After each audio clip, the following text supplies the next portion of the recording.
Before you spend a single dollar on a shortwave radio, you need to hear this. The testers at SWLink Post, N9EWO, and Radio J Allen have spent years running these exact 6 radios through real lab-grade comparisons. Side by side, same antennas, same nights. What they found will mess with everything you think you know about price and performance. The cheapest radio on this list actually beats a $170 Tecsun on FM and AM sensitivity. The priciest name brand radio here has a flaw that 2 separate testing labs flagged independently. I'm giving you the one buying rule nobody talks about. The rule that decides if you love this radio or return it in 2 weeks. Number 1 will surprise you. Products links are in description. Number 6, XHDATA D-808. Let's start with the radio that basically taught a whole generation of buyers what a budget shortwave radio could do. The XHDATA D-808 just runs around $100 to $108. For that money, you get FM, AM, shortwave, longwave, single sideband, and even the aviation band. That's a stacked feature list for a radio this size. It's part of why this radio became a cult favorite in the radio community years ago, and it never really left. Here's what testers actually love about it. It's got 6 bandwidth filters on shortwave, 7 on AM and longwave, and 6 on the airband. One reviewer flat out said the filter count is amazing for the price. And honestly, that's rare to see at this cost point. Testers ran side-by-side shootouts against a Sony 7600GR, a Sangean A TS909X2, and a C-Crane Skywave.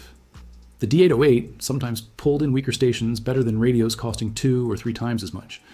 It did lose on overall audio quality though, mostly because of its smaller speaker. But here's the catch. This is where you need to pay attention.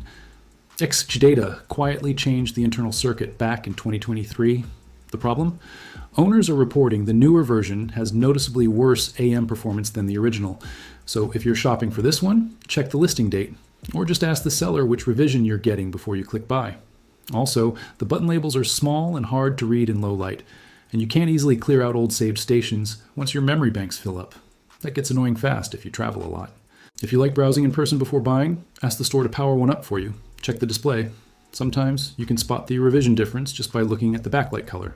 Bottom line, if you want to do everything travel radio under $110, this one earns its spot. Just be aware which version is in the box.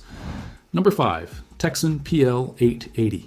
Moving up to the $170 range, we hit the Tecsun PL-880. And this radio is famous for one thing above everything else: sound. Testers describe the speaker as genuinely killer. It uses a sealed internal enclosure that gives it richer, fuller audio than almost anything else in this price class. If you like sitting back in a chair and just listening to broadcasts for hours, this radio feels like a treat in your hands. It's almost like a tiny tabletop set, shrunk down to portable size. Now here's the part you need to know before buying. This is the exact flaw I mentioned in the hook.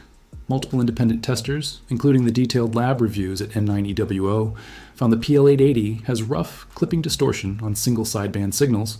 On top of that, its synchronous detection is weak. It simply doesn't hold up the way it should. So if your main goal is chasing ham radio chatter or weak distance stations using SSB, this radio is going to frustrate you more than help you. It's built for casual broadcast listening with beautiful audio, not precision DXing, not weak signal hunting. It also runs exclusively on an internal 1865Fe lithium battery. No AA option.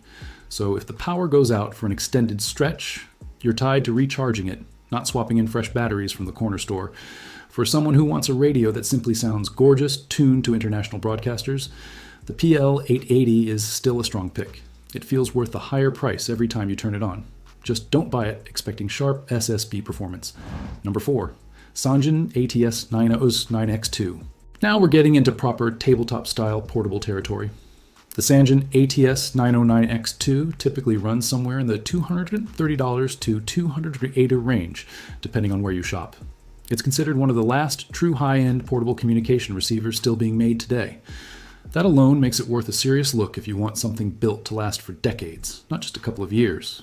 Here's the surprising part. Testers at N9EWO directly compared its SSB performance against the Tecsun PL-880 and PL-990. The Sangean came out with near zero audio clipping distortion, something the pricier Tecsuns genuinely struggle with. It also packs over an ARM600 memory channels, way more than the older 909X model. Plus, it has enhanced RDS for station name and information display. That makes it easier to organize stations from different regions. It's not perfect though. Sangean radios have never included synchronous detection, and based on their track record, they probably never will. There's also a known display bug. The frequency readout can drift off by a small amount on AM and SSB. And there's no easy way for the owner to recalibrate it at home, so you're stuck living with a small offset. This is the radio for someone over 55 who wants a substantial, tactile, almost old-school communication receiver. Something you can sit at a desk with, dial in slowly, and trust to behave predictably night after night. If you prefer holding a radio in a real store before committing to this price range, ask the salesperson to let you turn the tuning knob yourself. The weight and feel are a big part of what people love about this set. Number 3. C. Crane Skywave SSB 2. C. Crane calls this the Swiss Army knife of portable radios. After looking at what it packs into a pocket-sized body, that label actually checks out. At $169.99 D9, the Skywave SSB 2 covers AM, FM, shortwave, no AA weather with alerts, the aviation band, and single sideband accurate down to 10 Hz. All in a unit small enough to slide into a jacket pocket. What sets it apart for real-world travelers is the bandwidth flexibility. It can narrow down to 500 Hz on SSB. Testers note very few other radios in this size class can manage that. And that narrow filtering makes a real difference when you're trying to pull a weak signal out of a noisy, crowded band. It also added an external shortwave antenna jack in this version, plus a wire terminal adapter.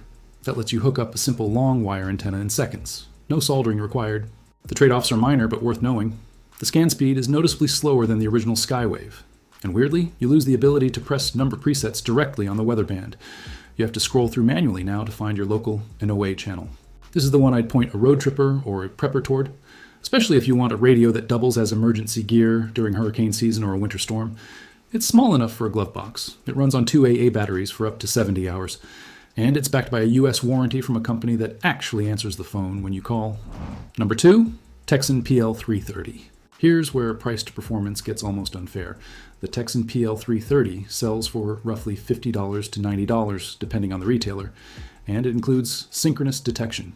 That makes it the cheapest radio ever made with that feature, according to longtime reviewer Jay Allen, who's tested hundreds of these things over the years. Reviewers at Modern Survival Blog and multiple shortwave forums call it one of the best all-around compact radios for the money, period. It does SSB, it does sync detection, and it lets you plug an external antenna into every single band, including AM.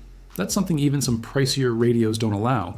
One tester said it's sensitive enough to match stations pulled in by the much larger PL-880 and a full-size Sangean 909, all in a body that fits in your jacket pocket with room to spare. The downsides are real but manageable. It uses a small BL5C battery instead of a AA or 18650. Spares aren't as easy to find on the road if you're traveling somewhere remote. The tuning knobs are recessed into the case, which makes quick finger tuning a little awkward at first, when the small speaker means audio quality won't blow you away the way the PL880s will. For someone 25 to 55 who wants serious capability without serious spending, and who's comfortable ordering online and reading a manual before diving into all the menu options, this is close to the smartest purchase on this entire list. Number 1, Qodosen DX286. And here's the twist I promised you. The Qodosen DX286 runs about $70 to $90, and it uses something genuinely different under the hood. An XP automotive radio chip called the TEF66686. That's the same kind of chip built for car stereos, designed to pull stations out of highway noise at 70 miles an hour. The results floored testers. Jay Allen rated its FM performance 5.5 stars.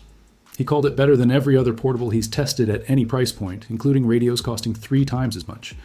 Independent forum comparisons found its AM and shortwave sensitivity, using just the whip antenna, rivals far more expensive radios. One owner even live-tracked election results on it 2 hours ahead of the national news broadcast. He pulled stations directly from distant cities using nothing but the stock antenna. Now, the catch. And it's a big one, so listen closely. The DX286 does not receive single sideband. No SSB, no ham chatter, no weather facts, none of that. It also lacks RDS station data, and it doesn't charge over USB while running, since it relies on a swappable 18650 battery instead. If SSB is a deal breaker for you, skip straight to the PL330 instead. This radio simply will not do that job for you, no matter how good everything else is. But if raw, jaw-dropping AM and FM sensitivity is what you're after, multiple testers, independently with no connection to each other, landed on the exact same conclusion. This little radio outperforms machines costing 2 to 3 times as much. That's why it's sitting at number 1. So here's that buying rule I promised you at the start. Stop shopping by price tag. Start shopping by what you'll actually use. If you need SSB for ham chatter or weak signal hunting, sensitivity alone won't save you. Go Tecsun or Sangean. If you just want the strongest, clearest reach for casual listening, you don't need to pay extra for features you'll never touch. Grab the Qodosen. Either way, match the radio to your actual habits, not to the price tag or the box with the most buttons on it. Drop a comment telling me which one you're leaning toward, and if this saved you from buying the wrong radio, give it a thumbs up. See you in the next one.